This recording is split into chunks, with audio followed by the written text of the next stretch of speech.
ole thlir tu le ngai thatu zong te in zawain sibai le vekule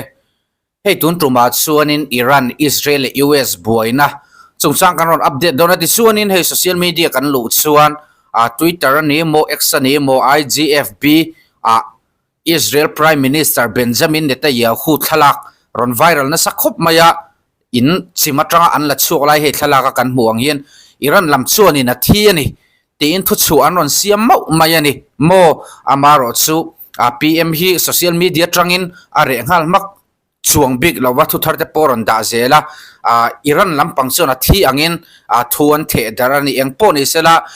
PM Netanyahu hi athinge dam ti ke ni chung kan soi thei lova mo mitam takina thian ringa tin Iran ho thuram po si thu por poleng mai mayani ti te pon tamani ti chuanin Washington News hianin thu chiang an po sa kanan tar langange Israel Prime Minister Netanyahu alarvit vetle mai Iran in weekend na Israel Prime Minister Benjamin Netanyahu chu athini in Facebook le X lama Iran in an post dar na sa hle ma se Prime Minister office chu Netanyahu hi adam thati an puang to hemi pi lama hian Iranian psychological warfare tan AI picture mangin Prime Minister Netanyahu liam na tak ang picture an ti chuak na sa Israel Prime Minister Benjamin Netanyahu an Ukraine interceptor drone chungchanga Ukraine President Zelensky ne na in biak na nei puyarot in mu khom na hi kar le tir lama nei base yani anron tia hei thlaka kan muang hian athilo ni ngei turani Iran lampang hianin AI mangin ti hian an thi tira enge hemin tumna chan chu in dona hian an naute beidong lituk cho phurnan le khovel mit muaram chak le tha ni ve khan tum ni berin alang ve ani amaro chu thu chiang kan thata Prime Minister chu athilo ni ngei turani ti chuanin hei Strait of Hormuz kan ti mai khovel oil za somriat somruk chuang mo phurna lui ti don ya phurna tui pui kongka Iran lam hianin an kharni in kan shria engponi sela update kan chiarange Strait of Hormuz hon thon thuaya ni don tuna khovel mi te ti boi tu ber chu tui kong poimo Strait of Hormuz Iranin akhar tlat le ala thunun tlat thi ania US President Donald Trump chuan himle zalen taka hon thuaya ni yang ati US Marine sang ni zanga chuang le indolong te atir lut mek to headline kong wanga boi veram dang South Korea Japan UK China France baka midang te po indolong tir lut turin a base thu a soibok France chuan tir atum thu a soito Trump chuan Iran chu an chaw zoi nap to ni in a soya chuti rualin helai muna hian drone le missile te aron thau le zau thei ni in a soiboka US chuan Iran indolong te chu ka pilzel an ni tur thu le abul naya tuipui kam te chu an bom char thu a soito ani heti lai hiam Kim Jong Un chuan ballistic missile som borvel chu Sea of Japan alo kap en chin ve boka indona an som ve silo telve chak si po ang rum alom le Pakistan po in Afghanistan air strike nein an tui al thei dana an bom chi ton sang khat zavel chu akang hum mai Strait of Hormuz si hey bitam takin kan thro in arin ometla hian oil phur gas ani mo engpo ni se hemi tuipui hemi kong hi khovel chom tu poimo takani wangin Iran lam hian in ang kharzel chuanin hei India te po gas le oil petrol diesel kan tiang chi awang mai ang ti ala omve phareng mai ani engpo ni sela tunlai zoram politics lama in be na anasa atop khanan video trend cut in clear hole te ang ole kan kalthui ma in Chief Minister Special Package CM Special Package athona singa don theina hi lo mel khriat verole ZPM sarkar chun kumtinin mihar sa mirathe ezomna turatana bultana tursum nei lotan poisa sem thina kumina po hian cheng singa athonin ezomna tur atana bultana nei lo mihar sa tana semle dona chu online ni na dil theyani hey number kan tarlana hian WhatsApp in ron bia ron text stop ula ron call ula document kan theta kan siang hian ID card malam thlak Aadhaar card bank passbook ration card le mani thlak ron thon turani ti chuanin online in kan lo boi pui don chawa number hian ron bianga ZPM sarkar nuaya mihar sa tampuina hi idil ve thei ani voinia hian thu ka soi ve thei tur hi ka lawm khom maya ka thu soi tur hi pat ni in ka thena pat masa chu sarkar angin ka soyanga pan ni na chu party angin ka soidon ani chumi ma chuan kan zinga hianin mi khwal duam deuh mai oma puro rem lian a khongain loading sela kutin ben sakte o puro rem lian hi America Maryland a omania America aron zin zoka hei kan party office te ron tloa ani tenen hian pudu oma ser chi patlin thei na tan thei to kan chua sum te kan khon khoma tiang khan tin sang ni som pariat in thlan na tan zpm a chak thei nan thei to kan chua sum kan khona kan tho khom boka chu tiang chu ani a America ka dan le ka chan chin kha moi lo deuh min soina te kha oma adik takin riat du chon puro re ma hin zot don ya ti kha kan soi du ni le voinia ka thu soina tura hiana part masa a chuan state transport authority a hianin member ka ni ve a sarkar angin han soi taila transport lama hian ma son na hi atam khop maya kan sarkar nan nuwa hian keimani ti ve nge ya te po tam ta ko ma chu chu in hello donin ka ria chung te chu han soi masak kan duwa aizola hian taxi permit in pedonem ti hi zona tam ber kan don chu ni aizola hian taxi hi ke palinei chi hi sangthum za sari somriat pakhat oma two wheeler hi sangthum za thum somni pakhat oma auto rickshaw hi zalive la omani atam thokhat khopa taxi hi chu wang chuan kan han ngai tua STA in party dang hi chu ruling se chu an sem le huk mai chuan karinga keinero chuanin anin tram chua te kan hlo wangin uluk takin kan zir chianga lapek lo a tha kan tia chu CM a po kan khila CM point a tha ni lapesu atia amaro chu kan mi le sa te le zoram mi puya mamo na alo thang lian zela aizol ba ka po hian two wheeler te taxi te mamo na lo om ve zel to ni chu wang chuanin kan han sarkar nuwa STM member kan han ni nu khan district headquarter ho ba ka hianin domain an ti ta two wheeler taxi domain hi kan hong thar ta cheu maya thing sul khia sai rang ti pa ngo pa wareng te kon pui chong te zo ko thar thing sai bai rabi leng pui sangau bung tlang south west phai leng zol nuam se song suang pui lon phoi buang dar lon kon pui le ratua te domain kan hong ta henga hianin two wheeler taxi permit kan pe mek ani achan chu thingtlang a po fe na tan te dam lo ritlan thuwa dam do in kal na tan te an lo mamo ve vek thoma thingtlang han ti te chiamila thingtlang ti ka du vak lo thina kho pui te jok ka ti deuh kher thina kho pui te jok a pon mamo thin ani ti chuan aizola chuan taxi permit chu kan pe hri lo ani ti kha kan han puang duwa tina dot le chuan aizola hian taxi chuan man hi ato em maya a hausa berber po hian to wan ti thawani chu eng tia ti tur nge kan han tia taxi sarkar hi chuanin a ret hi fel takin a bithia ma sen zom du box si lawa tin chuan laman lo nei thave box ya kan ram chu chuk chawa chuklama kal le cholama kalain ang lo lom an tia ani chuan cholama kal chu har sa chuklamin a ol sam ve thung lo main tluklang reng lom kan ti pon an oi thadu chuang lawa ti chuan motor siam mana to lom ten ti zela chu tiang chuan petrol man ato petrol a thiang lim lawa motor ti chia repair le thoi anga ya ti te chuan lam chang rang hin ngai me main eng poni se chung zong zong kal kan thei tur chuan thil pakhat thadeu mai ti tum kan neya chu voin ya phur ta ka kan pon sa ka chu ni chu online booking system ani phairamakal thin to chuan in thianga uber kan tiang chia hi Mizoram aizola abikin pilot project in aizola kalpui kan tuma aminga tan chu zo taxi kan ti ni ti chuan chu kan in pay fel fek to a sarkar lampang chu kan ho tu ten ole ti ro le an ti chia kan ngak to ni ti chuan chumi kan ti huna chuan taxi mamo tu te hianin taxi in lak don reng in aman turin resanga a driver pon aman tur resa to don ani tin chumi tilo chu an hoi char le to don ani tuna kan buai puye mem pakhat chu taxi stand hi nia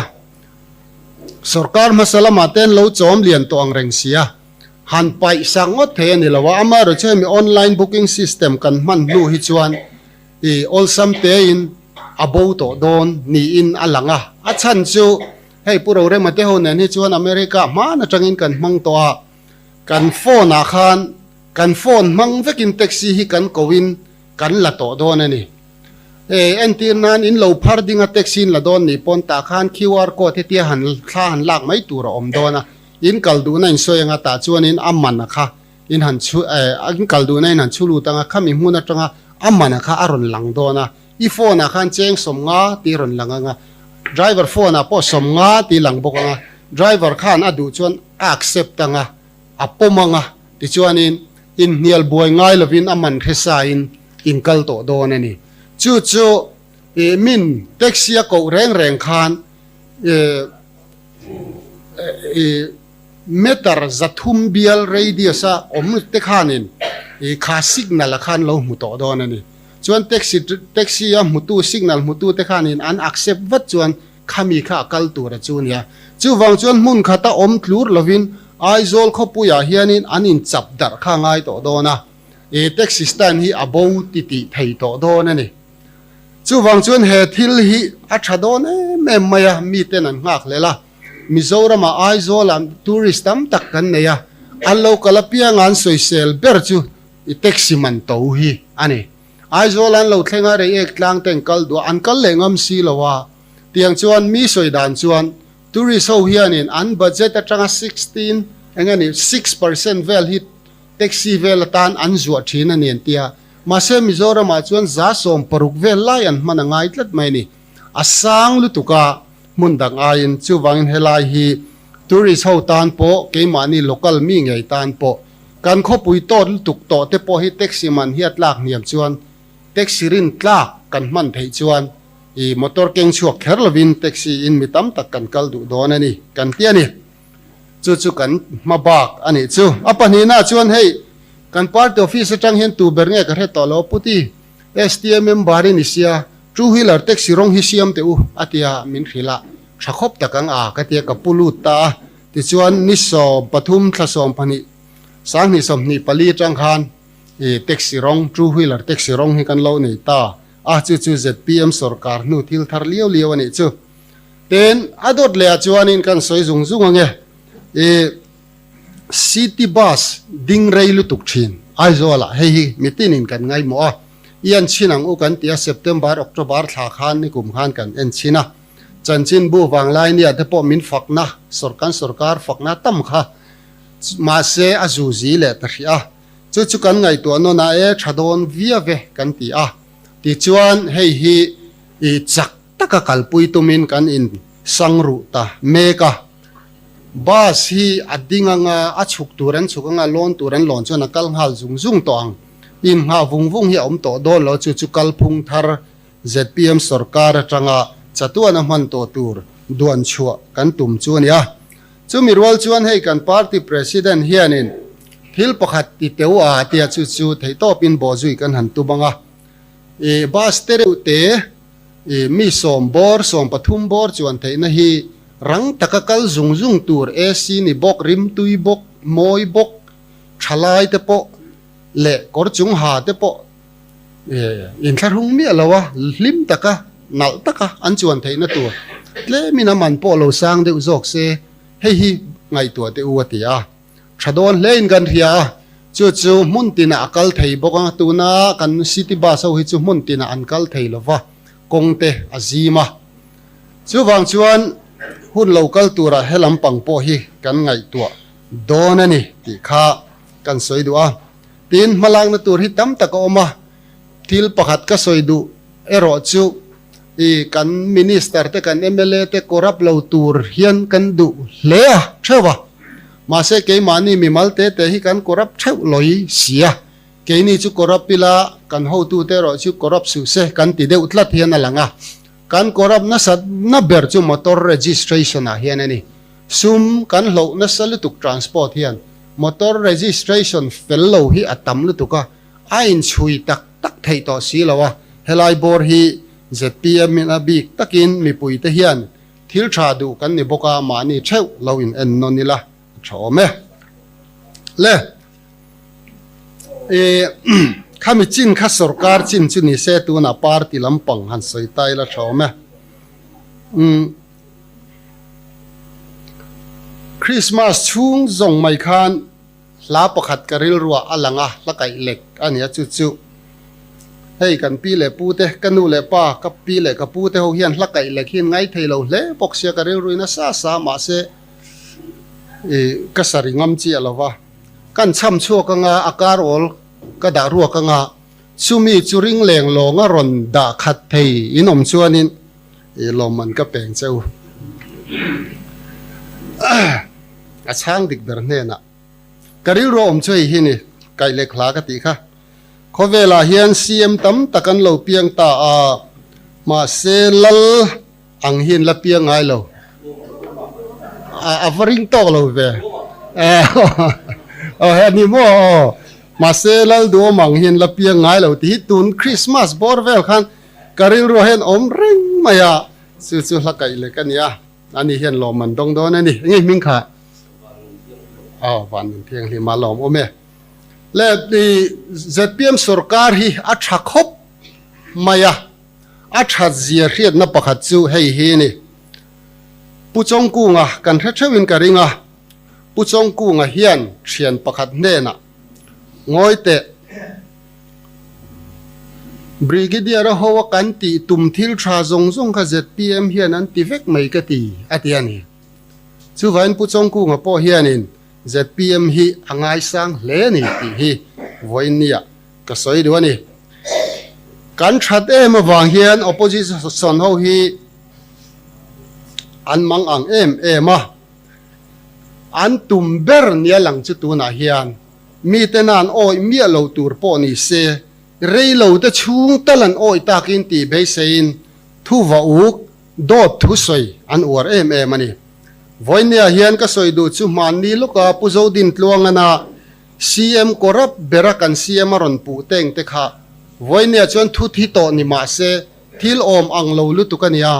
ama in sep san atum na lama ama kha hniam pha ani tin puzon ro tluang lian ala in chiang taka ka riat thon dai thoi dan chuan kan CM lal do ma hianin ram khalatang khana chan tur vaibel che som paliania ma se in biak remna vaibel che som achang do na chu churang ka chakin min peru atia hei po hi kan han zui dewa kan han ngai tu chianga kan han zo ta ama kati mai ni kha atile ta leksia mi ti mai han zui chiang ngai na kha om si lova khatiang khan thu wa uk ti i reilo te mitlem te ina an oi thei tur kan ho tu te ti chi ai na tur hi an zong na sem ani budget se sona khan puro ba ro moy khan pulal do makha gang to ka zurui lu tu kal lei thei ang lovina soya kha phei kha chu ani lo khop maya gang to ka azin kha kum som ni kal ta khan ani ama puro moy po in chir aniang chu in chir na om tham po ni renga session minute atang po khan expunge thai chiat thai re ani le ta ni chu ama po in adu dan ani aza thla khop mai hetiang hian ZPM party le big takin kan CM pulal do ma hian be na an tok tama dor le thu por po lengin an be ma se thudik chu lo lang le mai thina ni ama pulal do ma pona soya politics a hian be na sat ber kan yang ati hial nge a ama se zui vak hi chu adu lo ama pona soya phuba chu pathian in min lak sak mai thin atia voinia po hianin a be tu te hianin ngai tu chiang se ka du chu pulal do ma hi do tan be ni chuan pathian in phuba lak sak zel don ani chu nang le ke ya po hianin ani tho mai do ta in be na hi ZPM party chuan kan ti ve lo top tur ani han ngai tua neu hian do ta mi na an be du ho hi chu mi cheng nong deuh hian ni tlang puya kong kam thei po hi ara viau chuan vom an hlo hol an hlo thin ani chu tiang deuh lek chuan kan sarkar po hi kan ra tha an yang ama ro chu kan ra hi mizoram mi puin azar an zo zel don ani hey pura ba ro mo hianin Minister Dr. Van Lal thana ban na chan ani na turte ti aziaka ziak du maya pakhat na chuan ZPM MLA chairman na hnuaya Assembly Petition Committee in Minister Dr. Van Lal thanan dan diklova restricted tender manga hei po hi anin niala ni an soi dan hin anglo thlu maya pura ba ta chuan restricted tender atia ke vena ro chuanin open tender ati thunga dan diklo manga contractor thandan pom lovin cancel an phuta sarkar point dan diklova thil ti ania wangin an cancel sakta bokani ti in apua pura ba ta hian ti chuan anin hot phura march ninga sangni somni parukhan wana pa hol khota mi tamwak lo MNF ho an kal khoma Dr. Van Lal thana chu bang turin an nora MNF ho hianin an theih hil ta ka chu an hun lai khan tram hasa khan advertisement chua mi alawin zirtir tu hi zasari don an la a Dr. ma thana hian advertisement chua lovin pakhat ma zirtir tu ala lova MNF khan an hun line qualified lo zirtir tu tam takan la a Dr. ma thana hian qualified lo zirtir tu pakhat ma ala lova chuti chung chuan MNF chuan ma thana chu corrupt ti in bang turin an norani chu MNF ho hiram noin omlai khan ani sachu da that mai tur anti kha chun da thamaya an sarkar lai pokhan bang mai ro se anti chu an ban tir maya remlo in pulal do ma po an ban lui tira ama ro chu an khiat lo chu pulal do man khen be chia kha pulal do ma chak zo ka aron thole na ni a Dr. ma thana po hian duang hian kheng betin ban tir ngat se a ai chakin ron tho chuak le don ani ti hi an khiat a hun to khop mai MNF hianin an du dan hi an ta na tha ani lo ani ti hi an khiat apoimo chu wangin MNF te kan khonga yang chunga Dr. ma thani hi abang don lo ani hei hi in tan po tha zo kang eng tikama Dr. ma thani hi abang don lo ban tir kan phal lo ani ti chuan bang ro se ti pun khom na chuan puke Van Lal vena chuan thu asoya ni hi MP za takania atong kam chu hei hiani puma thana hian minister tana ti thiang lo ati ani atia aw khok ruma chuta asoi chu hei hiani PM usa scheme noya college rang sak thatna tur sen thala tangin sum crore somni pani alo kala na thok tur tender an chuata a chu ani chon tender an chuatia pura ba ta chuanin restricted tender ati thunga an thuwa in mil lawani chu chi chuan tender chuan chang ta a ati u ve na chuan ti chuan tender chun chang ta a Royal Construction chu an thlang ta ni chin chero Royal Construction ani chu ati nge ni athu choi ka ngai thlaim ka relawa hei hi tu ta nge ni ka relawa ati ani nangni ponin hello mai thei chin chero registration po nei lo ani atia ti chuan thilom zia chu hei hi lo ni ta ni kha na kha restricted tender nelovin open tenderin an chua session end chuan kan khianga puma thana khan restricted tender nilo open tenderin pani ka chua atia ahun ma khan education minister te khan an chua PMU sa noi an chua zong ka chu restricted tender vek ani thung zoka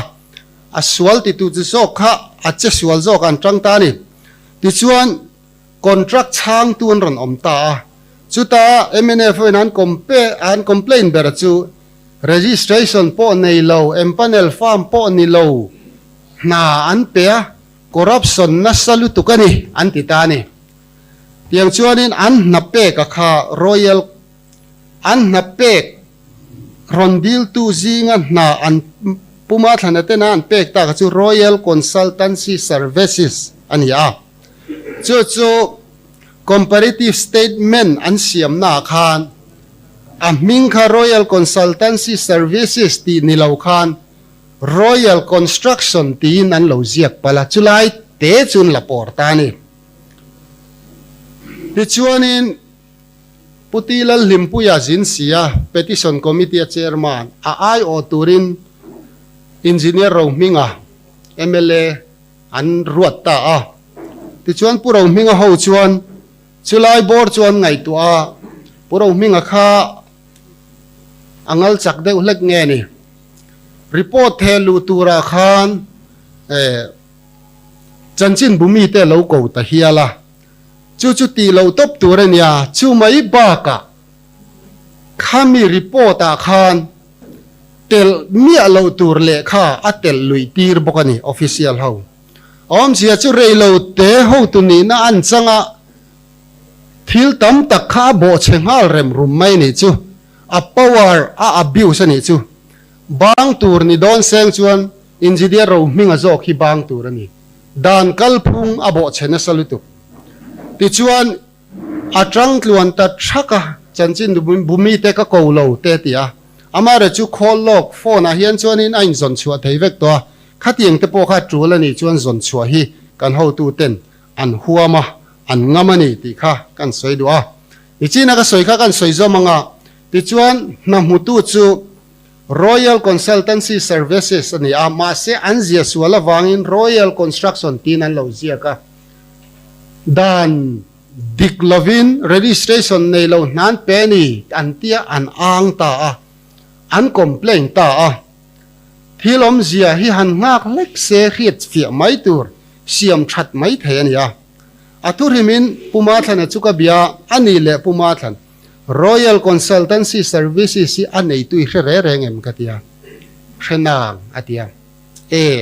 anei tu pa chu ka khilang cho ka thian pa nia ka mi khiat chian lu tu kan ya MNF ru lu tu kan ya chu puro minga te hian an cancel sakta ni ta chuan thil om zia chu puma thana te hian open tenderin na an tendera an ron chang ta an than bera po chu MNF paru ru kol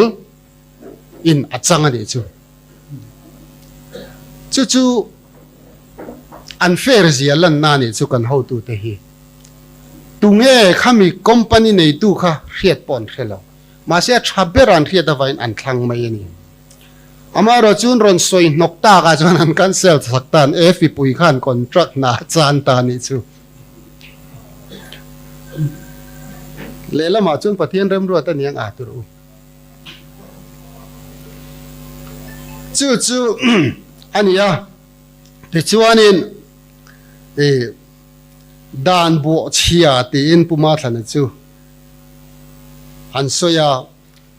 an pung kho ma ring takin thu soi thu an soya royal service royal consultancy services farm nei tu zo kha MNF pachalani ti hrengat seng chuanin karin dadin an complain boy po karing lo chu tiang chuani pu ve na chuan heti hian atia puma thlan hi abang lova ala thu zel ani chuan adang po ala ti zel don ani atia chu wang chuan a ban nge nge anga yani anti heti la hian MNF un laya college sei thatna contract zong kha chu restricted tender fakin an pe a an za lo dan em hi chu keimani kan zak zo ka ni ngut lo phei chuanin a buai thak lampang to zana hi zak zo ang tiang vel kha ani ta ni ti chuan hemi ni puma thana bang ro se an ti ni video hi vanlal pianga channel a en tur oma han en ula a comment te khan share ve ma teu comment kha tam khop maya ka en lai kha chen zani somli le ti vela oma avai deu tho khan MNF dem na ani vek mai ni tlem te MNF tran na kha om ve a avai deu tho khan MNF dem na thu a oma chi rang rangin khami video kha a hit lo lu tuka an delete thuain ka ring he he a an delete ma in en rami tumangu adot le chuanin tun sesona khan da mizo marriage and inheritance of property amendment act sang ni somni paruk an pasa kha kha nam dam na tan chuan thil poimo lutuk ania manipur lampang unau te chuan in lat lai lo chia chia in ti thalutuk antia min ota north east state dang po hian min ota kha si phei chuan in an ot don lutuk ti hi riat sa reng ani ti chuan in hei hi MMIP act ti mai ta ila namdam na ta na poimo a central YMA chuan in he act pass ani wang hian lawm thuan soya MZP pon an poma ma se mei chi EP chuan in an pom thei lowa enge chan ni bera lang chu MHCP headquarter a hian OB lama hian MNF tran tute MNF mi le sa an tam em wang ani MNF MLA nu pui te noma chu wang chuan MHC phleng hian nam dam na le him na tur lampang ain ZPM thil ti Sawisel duhna alo chuak ta zelani hi heti lai bora ka soi du chu ZPM hi kan thabi kan felbi kan tia kan thatbi na le felbi na pakhat han soi belila heng NGO in thana hianin kan in rol ve ngai lawani MNF ang lo takin YMA kan in rol lawa MZP kan in rol lawa MHCP apokan in rol heklo MNF unaw te ro chu anin rol veka an mi le sa thun ram an tuma chu ke ni chuan kan ti ve ngai lawani voin nia po hian nia kutben nom takasin male voin nia po hian kan MLA nu puite hi helama hian in zoom sela MNF MLA nu puite chu an in zoom seng lo ani pon ke ni hian kong thai ko mu zelang uti kha kan soi do ani ti chuanin doctor halal thang lian MLA chanchin soi tak raw raw chuanin budget session la ya thu soi pakhat kha karon highlight do a kan budget khan han pharta a kan CM in kan finance minister in puthang te chuan tiang hian in soi ni budget aya tam leiba nei hi kan rekhat budget estimate aya tam leiba nei hi a serious ani atia nia at ni thau mai tun kum sang ni som ni paruk le sang ni som ni pasari budget atana budget estimate chu Vaibel che sing khat sang sari timayang ol samjong in vel ani a leiba chu vaibel che sing khat sang kwa vel ani thungani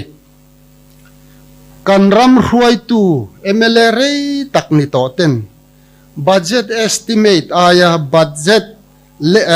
estimate aya leiba tamram an rengai lawani chuan ava hoizim thak om em kati Khovela ram mason le ram hausa zong hi thira u Japan USA Singapore France UK vai do tho hen ni heng ho hianin an budget estimate ain an leiba sang vek India rama ram maso state mason ho poi thira u Punjab te Himachal Pradesh te he Arunachal te thleng point an leiba ain an budget estimate an hiam vek kha leiba nga a thai ka vati na chu ani lo amai ro chu ram hi a thang don ani chuan ram en kol tu te hian corruption tel lovin angai na hria in raman hruai ani chuan poisa pu khi atam lo theilo ani ram than na tur chuan ma se ka sarkar kalta te ama lemi te ang ho ne na leiba nei chun kha chu a him ngai lo thung ani corruption na tam phot chuan voinia hian kan state chu corruption claim na ber state kan lo ni to a hei hian ngai thatla ka leiba hi lo nga po ni ila tu te leiba nei emaw ang hian ni lo USA te khuan leiba nga hle po ni ma se mi ten an reng tho an rin om wang ani Lebanon te Bangladesh te Burma te ram chek nok zok ten leiba an nga chuan a hla om thung to ni khang ka chu ma se ram ro pui le angai na hria ten leiban nga hi chuan man tla ka an chua zer thin chu wang chuan ZPM sarkarin leiba nga zoka budget estimate aron chua ta hi alom le ka zuti na ni chuang lovin kan ho tu te hi mirin tla kan nia wangin kan ram hi kalpui tak tak thantir tak tak an tumani ni kum masa budget ain tu na hian singa bible se singa sanga vel zetin bible se sanga vel zetin kan budget hi lo sang ta a heng te hi tran kan tum je le mason kan tum je en tirna ani a lom takani ti chuanin thil pakhat en tir tur chau kan ya flag chung chang hi kan soi du ni khovela hianin ram rang hianin flag kan nei theu maya ril ruin ang hi chuan an flag po hin ang deuh thin ni en tin an New Zealand le Australia te khu an flag in ang khop man in nai boxia an ril ruin ang boxian house sak dan in kluk tlang boxia Scandinavian country so po hi an flag in ang tlang puya tin African ho po in ang deuh tlang puya nia tlang pui zel hian voin nia hianin flag pakhat en tir du chau kan hei hi eng flag ngein khiam mo chumi ma chuan America khuanin pem lu tam takan oma nam nok sak em mai big pakhat voin nia hianen oma chu Somalia ho ania an eiru na sa si sarkar khuan abuai pui tak zet to ni sarkara khuanin elected member a khuan congress a khuan ho tu nu pakhatan nei vele ngala khumikal tlang khuanin corruption hi taxpayer money hi a billions in an eirua kha khan raman thonani chu tiang chuan na satakin America raman roka chu ram chu Somalia ramani hei hian flag ani hi mi ram rok ching mi ram ti buai ching mo ti chuan hei an en vele taula anri ruan pui hei hi mi ram rok ching mi sarkar ti buai ching flag ani ril ruin ang hi chuan an flag rong point ang du khop mai ti te kha kan soi du ni chu le atop nai to ila kong pui tha chung chang hitlem kan soi ve duwa kan kong pui tha hi mitin kan lawm foreign atang local te pon min lawm pui ani hetiang kan nei ve ta hi khopui chung hi hei hi kan chief minister te kan PWD minister te vision ti hlotlin na ani a an korab lo ziah lan na ani bokani lomom ani ti chuan mi tam tak in an soi to tuilet nuwa kong kan nei that ber ani te an tia tong kam thiam takin ke chuan bible hi atirin ti na in trana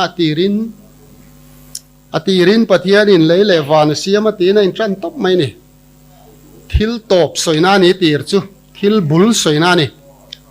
atira tang rengin hetiang ang kong pui thai kan la nei ngai lo ka ti thong ani ke chuan hetiang ang tak mai kong tha kan han nei ta hi alom lu tu ka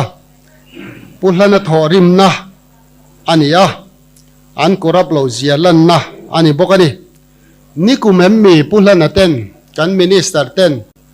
kong pui siam tur inauguration a han nei rup mai kha idla hiam ribon nan chep chata zan lai ya mi nan nui zatani kha keini pon em mi ti ngai lo ni se za thlak de umange kan lo ti kha ani a opposition ho pe chuan min nui zat na sak khopa Ameri chu voin nia kan din mun tur le nakin lo kan din mun tur hi kan ho tu te hian an lo mulok reng hi lo ni a chu wang chuan ribon an chep chata kong pui chu khovela kan la nei ngai reng lo eng tik lai ma kan la nei ngai lo kha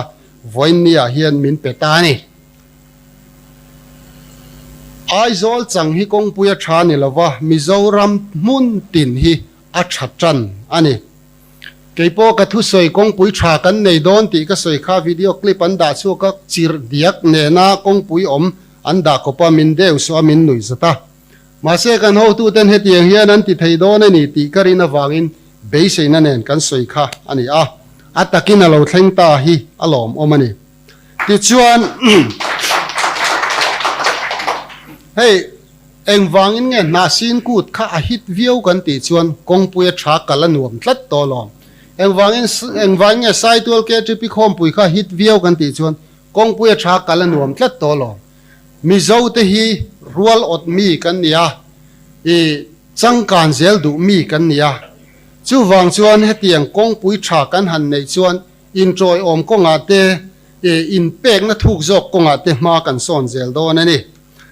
F2 chuan AMC F2 ho chuan AMC in thandon vain aizol ko khopui kong an siam an tia aizol khopui chung huam mai baka lunglei khopui ate scholarship lama te mun rang a champhai lama te le thingtlang mun te jok mun pui thlengin khopui kong pui siam ani a kong pui a thazel ani hey piang taka ka han siam thatta khen opposition ho hianin i telven chak le to sia achang le ATL road siam na tur sum da kham poisa lo tling khom khan an siamani an tia achang le tax kan pe khomin an siamani an tia mana po khan ka soi to he tiang taka ti tu nin du ve chuan ZPM ron lu ve mai ro se ti kha ka soi dan ani a alla ron lu du lo deu ani si chuan he tiang hian han soi le taila chu tianga sarkari na malak na kan ti ni ve tho in ti zel don ani chuan ke ni pon kan soi thei thawalo leng pu airport a tira tanga sakta kha kan ti ni ve thawalo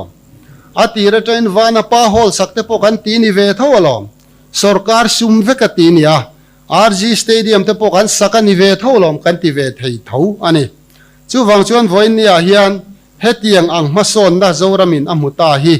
alom em ani in lo ngai tua ngai em ka helowa aizol khopui kong anan siam tha mi party ti chu ni seng chuan karin danin minister khan an kot kong hi siam masak ber karinga adota an party office kalkong a siam le karinga adot le ama office kalkong a siam le te kan ring dewa mi party chun se kan pula na hi chu tiang chu ni lova mun dang siam nuwa headline in kong hi siam har mangai o ka tiril ru thina ten kan party office kong phei chu an siam lok lo ani ngai sak lo ang reng kho maya khalam panga khan mani ham hai na le ma sial nei puhlan ril ruwa a om lo reng ani ti kha voin ne hin lo ngai tu ngai lem lovin karinga kan soi chuak du ani chu tiang chu ani a mani pual big mani thatna tur big mani nom sang tur big kha kan minister te hian an ngai tu ngai lo hei hi pulana chanchina hian chiang em ani ti kan soi du ani to bera chuan ZPM chu thatha khata nirin om ti na chan pakhat kan ya hei sel lo nei lo mi pakhat kan nei ni mizoram a hian tunga in khiam sel lo nei lo puman zuala sel lo nei lo puman zual poi ngoi mak mai ni so wain kan thatha khata ni ka ring sap trong in when you sign you expose the darkness around you atia chu in en view hi chuanin ivela thim te hin lo langsar thina ni ati na ni a chu tiang chia chuan ZPM po kan that po le do tu kan nga dona kan dik po le dik lo alangsar dona ni thil tha kan ti tam po le do tu ten man hlel dona wangin ril ru kan in buat sai a thaume kan CM do ta be tu an tam zia te ten party mi alangsar de hei puti BC te le tuna puma thana te po beitu an nga zia te ten mi khiam deuh le chak deuh nia an hriat beitu an tam zia te hetiang hi kan en zo po le beitu kan nga don kan party hi a that zo po le min beina ana tel tel don bok ti hi kan hriat apoi mo le in ka hria tin an mi beina po arap thak tol tolang tin lawm po lawm tol tolang chu wang chuanin ke ni hi kan in ven apoi mo le ni thil poi mo em mai pakhat chu an thil ron soi thar hi arap thak po le